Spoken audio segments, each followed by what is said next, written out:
Hello everyone, welcome back to the channel. इस corporate news में हम जानेंगे कि जो बाजार में आपको पता ही है गिरावट आ रही है, तो गिरावट के कारण आपके पास जो म्यूचुअल फंड है, इक्विटी म्यूचुअल फंड, क्या सभी के सभी इक्विटी म्यूचुअल फंड को आपको बेच देना चाहिए या आपको होल्ड करना चाहिए या और परचेज करना चाहिए। इस कॉर्पोरेट न्यूज़ में यही बताया गया है, डिटेल में आपको समझाया गया है। तो सारी चीज़ के बारे में बताऊं से पहले आप सभी से रिक्वेस्ट है कि चैनल को अब तक आपने सब्सक्राइब नहीं किया तो लेना। Corporate news, personal finance, insurance, stock market, सारी अपडेट आपको इसी चैनल पे देखने को मिल जाएगी, रोज की रोज हिंदी में जानते हैं। ठीक है, अगर आप भी म्यूचुअल फंड में इन्वेस्टमेंट कर रखे हो और गिरावट आपको पता ही होगा, तो आप क्या करना चाहिए आपको। क्या आपने जो इन्वेस्टमेंट होल्ड कर रखे हैं उसको होल्ड ही करना है या बेच देना है। अगर गिरावट आ गई तो आपको और परचेज करना है, क्या करना है क्या नहीं करना है, इसके बारे में ये कॉर्पोरेट न्यूज़ बता रही है आपको। देखिए, आपको पता है जो निफ्टी है वो 10% से नीचे आ चुका है और भी नीचे आने की इसकी संभावना है, सबको पता है। अब जो इन्वेस्टर पहले के हैं, बड़े इन्वेस्टर है, उनको तो पता ही है कि यार क्या करना है क्या नहीं करना है। इसमें चिंता कौन से इन्वेस्टर की है? इसमें चिंता उन इन्वेस्टर को हो रही है जो लास्ट 2-3 साल में इन्वेस्टमेंट करना चालू करें। 2020 के बाद अगर आपने इन्वेस्टमेंट करना चालू करा है तो आपको बहुत ज़्यादा दिक्कत आ रही है, क्योंकि गिरावट अभी इस साल आप देख रहे हो। क्योंकि पहले जब आप इन्वेस्टमेंट नहीं कर रहे थे तो वो निफ्टी उठा रखा था, तो आपको लग रहा था कि इसमें तो बहुत सारा पैसा है, तो आप इन्वेस्टमेंट करना चाह रहे थे। लेकिन जैसे आप इन्वेस्टमेंट कर रहे हो तो आप गिरावट देख रहे हैं।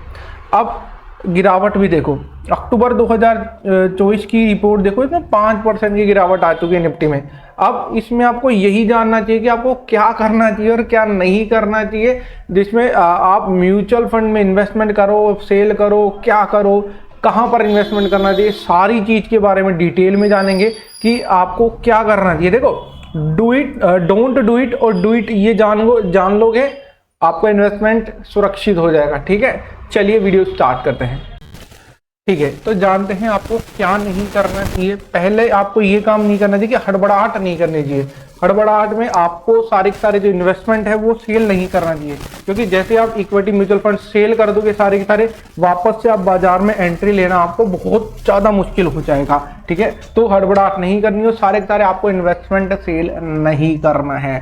दूसरा काम आपको क्या नहीं करना है, आपको इक्विटी म्यूचुअल फंड को आपको ट्रेडिंग की तरह नहीं मानना चाहिए, शॉर्ट टर्म इन्वेस्टमेंट की तरह नहीं मानना चाहिए।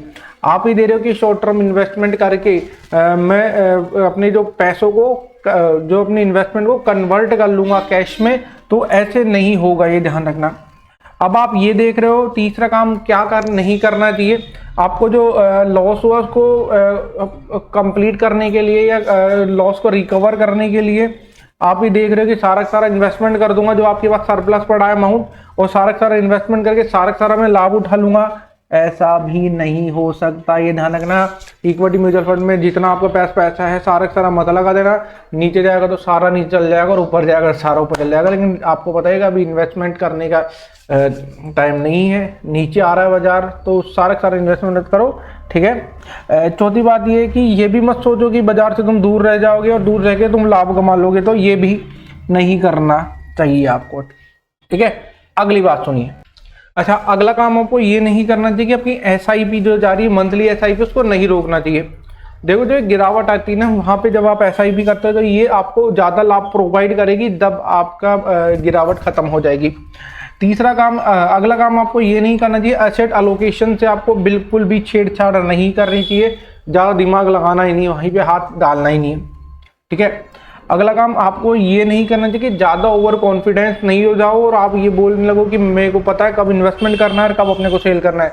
ठीक है, बाजार के तौर तरीके कोई भी नहीं समझ पाया। देखो, मैं साफ बताऊं, अगर आप ये दिमाग लगाओगे और ज़्यादा विश्वास करोगे कि मेरे को पता है कि कब मेरे को इन्वेस्टमेंट करना है, कब सेल करना है, तो आप उतना लाभ नहीं उठा पाओगे जितना आप वास्तव में उठा सकते थे। ठीक है, अब आप जानते हैं कि क्या आपको करना चाहिए। इसमें भी 2-4-5 तरीके हैं, अगर आप ये तरीके को अपनाओगे आपका काम हो जाएगा, फटाफट से काम हो जाएगा। अच्छा, पहला तो काम आपको ये करना चाहिए, अगर आपके पास सरप्लस अमाउंट है, सरप्लस बैलेंस है, तो पहले क्या करना चाहिए, इन्वेस्टमेंट डायरेक्ट इक्विटी में मत करो। पहले शुरू के 10 से 12 हफ्ते आपको क्या करना चाहिए, ओवरनाइट या लिक्विडिटी फंड में इन्वेस्टमेंट करना चाहिए, और उस लिक्विडिटी फंड को स्टेप बाय स्टेप धीरे धीरे इक्विटी म्यूचुअल फंड में ट्रांसफर करना चाहिए। डायरेक्ट आपको म्यूचुअल फंड में नहीं जाना है, पहले 10-12 हफ्ते ओवरनाइट म्यूचुअल लिक्विडिटी फंड में ट्रांसफर करो, उसमें थोड़ा रिस्क कम रहता है। फिर धीरे धीरे अपना अमाउंट उठाओ और वहाँ से आपको ट्रांसफर करना है इक्विटी म्यूचुअल फंड में। अच्छा, अगर आप इक्विटी म्यूचुअल फंड में इन्वेस्ट कर रहे हो, नए नए आदमी हो, तो आपको क्या करना चाहिए, आपको लार्ज कैप फंड अपनाना चाहिए और लार्ज कैप हैवी फंड में इन्वेस्टमेंट करना चाहिए। जैसे पराग पारिक इन्वेस्टमेंट है ना, फ्लेक्सी कैप फंड है, इसमें आप इन्वेस्टमेंट करो, आपको इन्वेस्टमेंट का रिटर्न आराम से ज़्यादा मिलेगा, आपको रिस्क थोड़ा इसमें कम मिलने वाला है। ठीक है। अच्छा, अगर आप ऐसे इन्वेस्टर हैं जिसने लगातार 2-3 सालों से गिरावट देखी और गिरावट को आप पचा नहीं पा रहे हो, तो नेट इक्विटी फंड आपके लिए नहीं है, वहाँ से हट जाइए। ठीक है। दूसरा बताया गया है कि जिन इन्वेस्टर को ये लगता है कि जो नेट इक्विटी फंड में जो जोखिम हुआ है उसको वो वहन नहीं कर पा रहे, मतलब पुराने वाले इन्वेस्टर हैं, तो उसको कहाँ पे इन्वेस्ट करना चाहिए, मल्टी एसेट फंड में इन्वेस्टमेंट करना चाहिए। ठीक है, ऐसे में इन्वेस्टमेंट आपको करना चाहिए।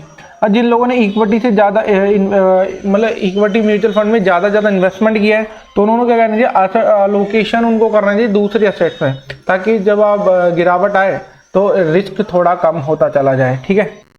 अच्छा, हाल ही में आपने कुछ ऐसे इन्वेस्टर को देखा होगा जिन्होंने सेक्टोरल फंड में, ठीक है, या फिर थेमेटिक फंड में इन्वेस्टमेंट किया होगा, इसमें बहुत ज़्यादा रिटर्न भी उसने कमाया होगा। लेकिन ये क्या होता है, ये छोटे इन्वेस्टर के लिए अच्छा नहीं होता है, आपको लॉस होने के चांसेस इसमें बहुत ज़्यादा होने वाले हैं। ठीक है। अच्छा, आप चलते कंक्लूजन की तरफ। अब कंक्लूजन क्या है, आपने पता लग गया कि आपको क्या करना चाहिए और क्या नहीं करना चाहिए। अब कंक्लूजन देखिए। अब देखिए, बाजार में ऐसी गिरावट के लिए आपको पोर्टफोलियो को रिव्यू करना चाहिए सबसे पहले। ठीक है, जब आप गिरावट आए तो आपको पहला काम करना चाहिए, आपको अपने पोर्टफोलियो में रिव्यू करना चाहिए। जोखिम एनालिसिस, मतलब रिस्क एनालिसिस की क्षमता, मतलब आप कितना जोखिम उठा सकते हो, उसको भी आपको चेक करना चाहिए। जब तक आपके पास सही प्लानिंग नहीं है तो आपको जो नेगेटिव बातों पर ध्यान नहीं देना चाहिए। एक बार आप मूल्यांकन सही कर लोगे, कॉर्पोरेट इनकम में सुधार हो जाएगी, FII खरीदने की शुरुआत हो जाएगी, तो आपका जो बाजार है वो ऊपर उठने लगेगा। ठीक है, ये बात आपको जरूर ध्यान रखनी चाहिए। कंक्लूजन का ये वाला पॉइंट आपके लिए इंपॉर्टेंट होना चाहिए। अब पेशेवर सलाह, प्रोफेशनल सलाह तो आपको लेनी पड़ेगी, वो भी जानते हैं। ठीक है, जब वो प्रोफेशनल सलाह आपको कंसल्टेंसी देती है फर्म म्यूचुअल फंड के रिगार्डिंग, तो आपको वहाँ पर जाना चाहिए और प्रोफेशनल कंसल्टेंसी लेनी चाहिए। जोखिम प्रोफाइल का आकलन आपको करना चाहिए। ठीक है, अगर आपको कंपाउंड इंटरेस्ट, जिसको चक्रवृद्धि ब्याज बोलते हैं, जिससे आपको बढ़ाना है, तो इक्विटी म्यूचुअल फंड सबसे बढ़िया होता है। लेकिन मैं आपको बता ही चुका हूँ कि आपको क्या करना चाहिए, क्या नहीं करना चाहिए। देखो, रिव्यू फटाफट से समझ लो, क्या नहीं करना चाहिए 1 सेकेंड में समझो। जहाँ हड़बड़ाहट में आपको सारी इन्वेस्टमेंट सेल नहीं करने चाहिए, क्योंकि आपको पता है कि जैसे आप सेल करोगे तो वापस से बाजार में यहाँ पर नहीं आ पाओगे। ठीक है, इक्विटी फंड में इन्वेस्टमेंट आपको ट्रेडिंग की तरह नहीं करनी चाहिए, मतलब आप स्टॉक की तरह मत करो कि आप सुबह खरीद के शाम बेच दो या 2 महीने बाद बेच दो, क्योंकि इसमें आपको लंबे समय तक रहना पड़ेगा, तब आपका काम होगा। अब आप सुधार का लाभ उठाने के लिए, है ना, एक ही दिन में ज़्यादा इन्वेस्टमेंट मत कर दो, सारा सरप्लस डाल दो और वो सारा नीचे आ जाए, तो आपको दिक्कत आ सकती है।